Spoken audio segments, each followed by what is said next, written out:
Hi everybody, this is Tamburitza lesson number 3. In the first one I showed you the scales, A, B, C, D, E, F, G. In the second one I showed you the parts of the instrument. In this one I'm going to show you how to hold it. Now, to do anything, let's say I'm playing golf. First you have to learn how to hold the golf club correctly before you can get a hole-in-one.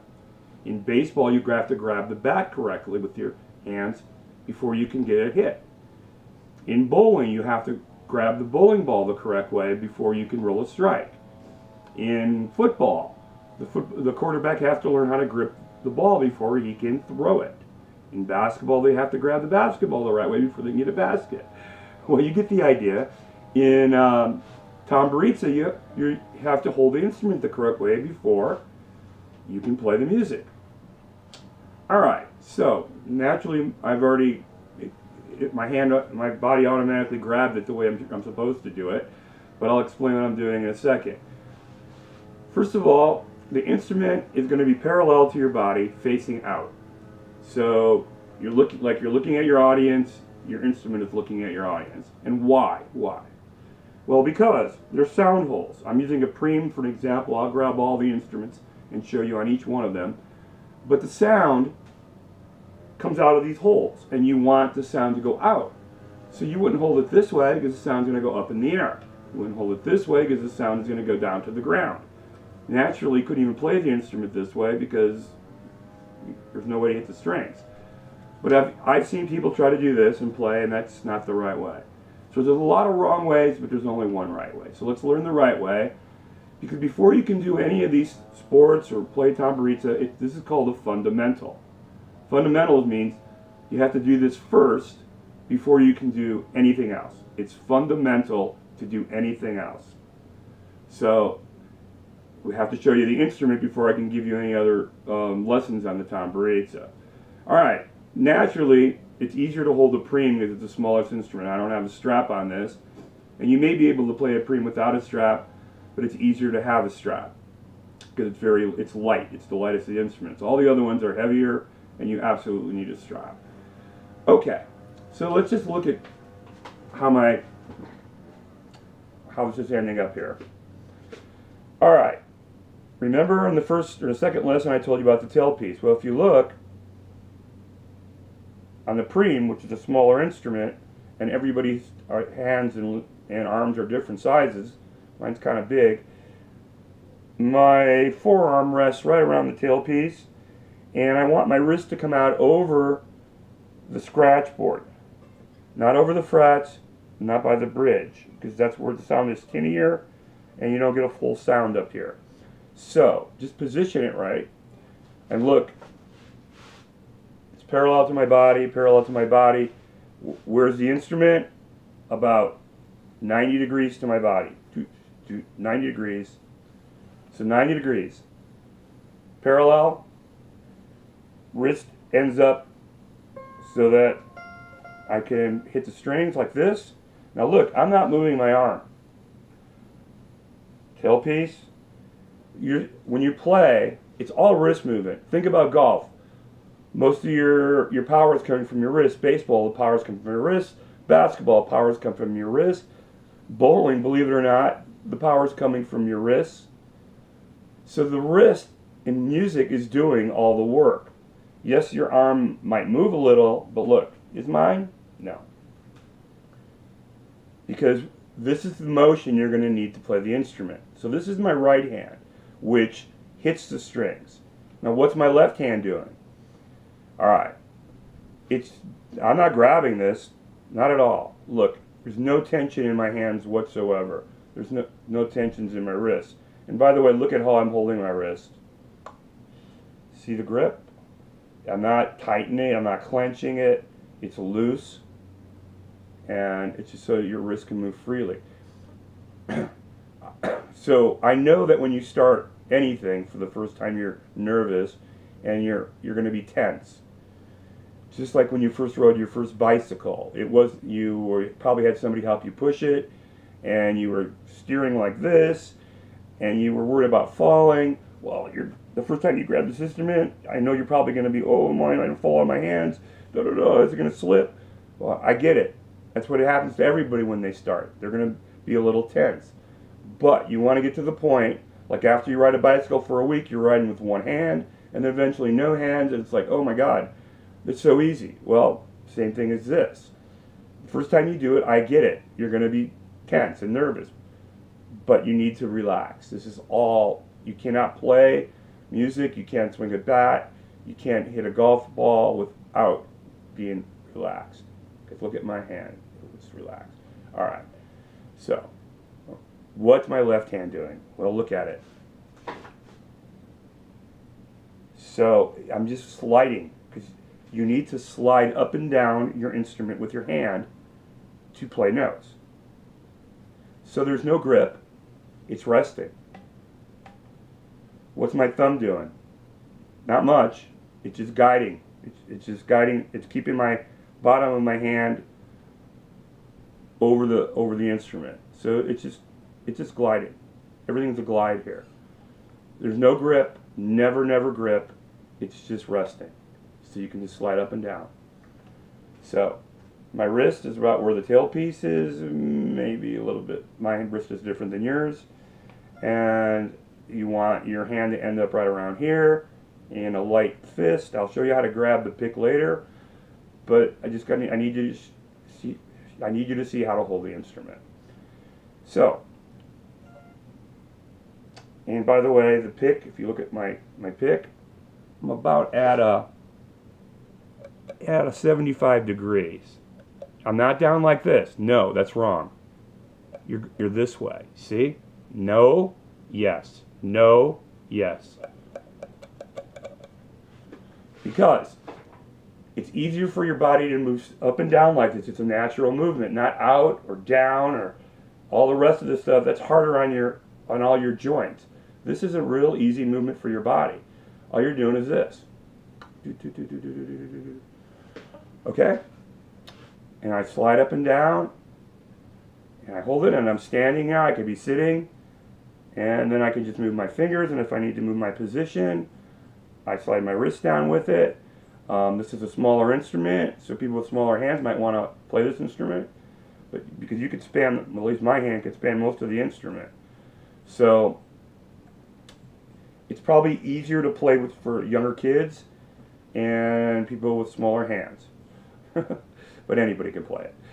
Alright, so that's how you grab it. So let me get another instrument. I'll get a bit of brach out.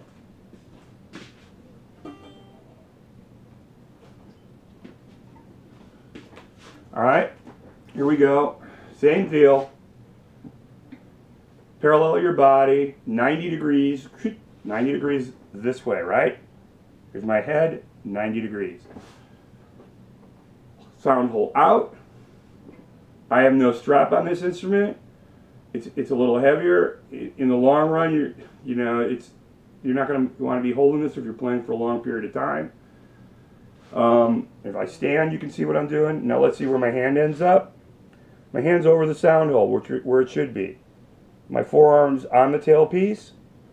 So I want to be over the scratch board, not by the frets, not by the bridge, right over by the hole. And again, look at it's my wrist movement. It's not my arm. Yes, your muscles move a little bit, but it's your wrist doing all the work. And what is my left hand doing? It's sliding. Sliding. Thumb is not grabbing. There is no grip. It's a slide. Everything is slide. So how am I holding this instrument up then? Well, what I'm doing without a strap is my forearm is actually holding it, is pushing against my body. Not tightly. It's resting. I mean, these things don't weigh a ton. So it's just holding it there, and then my left hand is stopping it from falling down. So that's it. But I'm not gripping it at all. So there's how you properly hold the brach. Then I would hit the strings, pick. I can move up and down the instrument. If I have to move down here and play, I can just move my wrist and get all those notes. And I'll explain how you do all that later. This is just how to hold the instrument.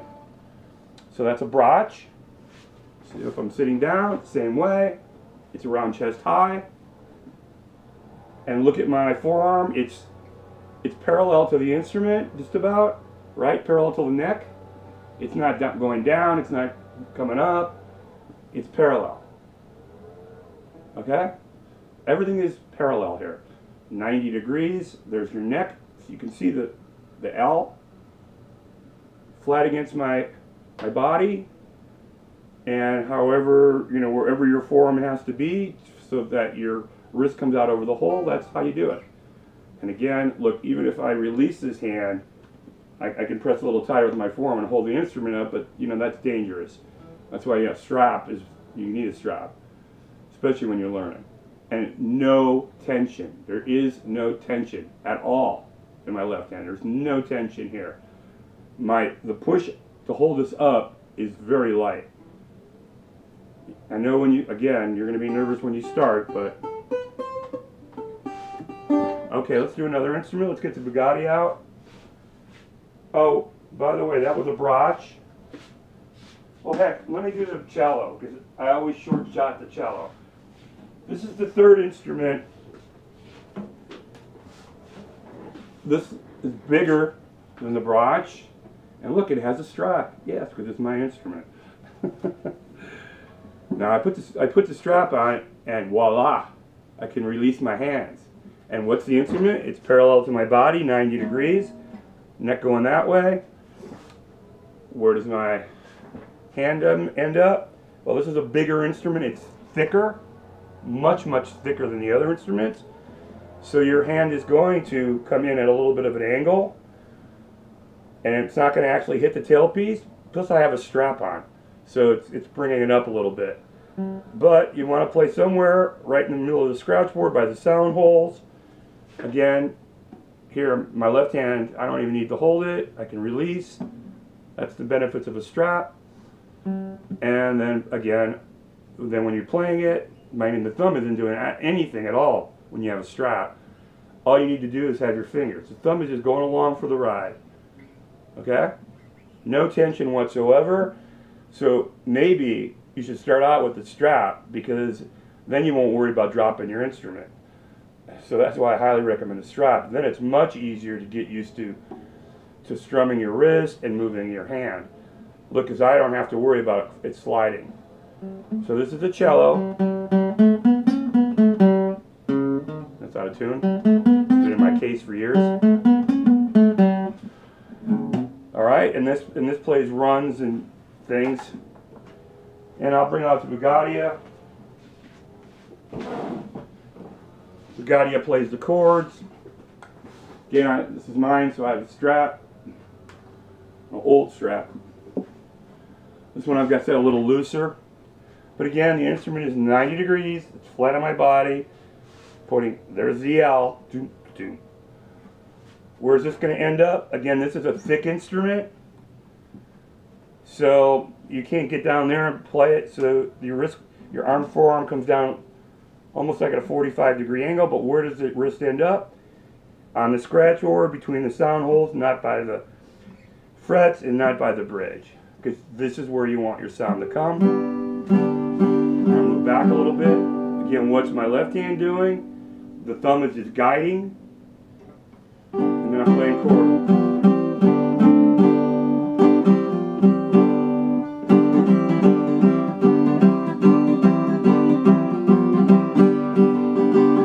And you get the idea, and see it's my wrist, it's all on the wrist.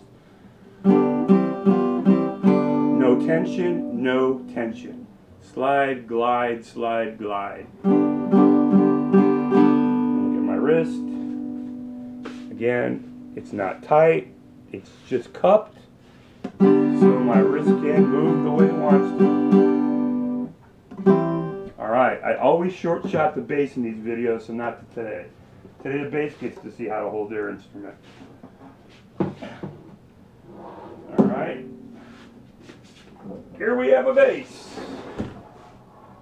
Okay, I need to move this back a little bit.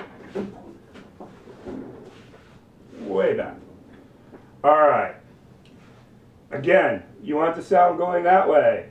Out in front of you. So if in a normal orchestra, the bass player is off to the side a little bit. So they're facing their instrument at a right angle.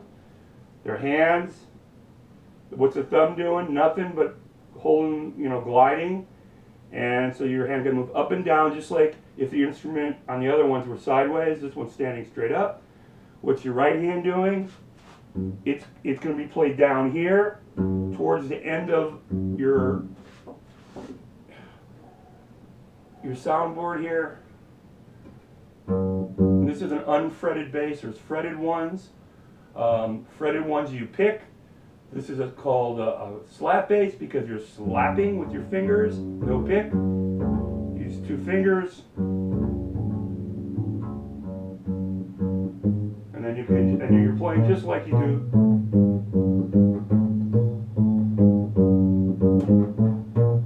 So your hand has to be free to move. No tension. I haven't played the bass in a long, long time, so it tears up your fingers.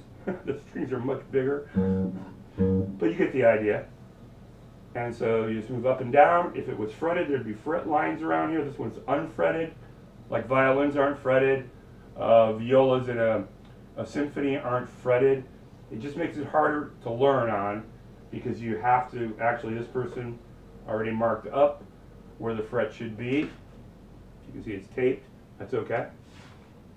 Because when you learn, you gotta do what you gotta do. Okay, so that's how you hold the bass. I am parallel to it, 2 fingers. My hand's free to move. Standing straight up, boom, boom, boom. So they usually stand behind the other players because it's very loud, and they're just going straight out. All right, that's how you hold all the instruments in the Tamburitza family. Here's a long video for that explanation. I'm going to stop. Thank you.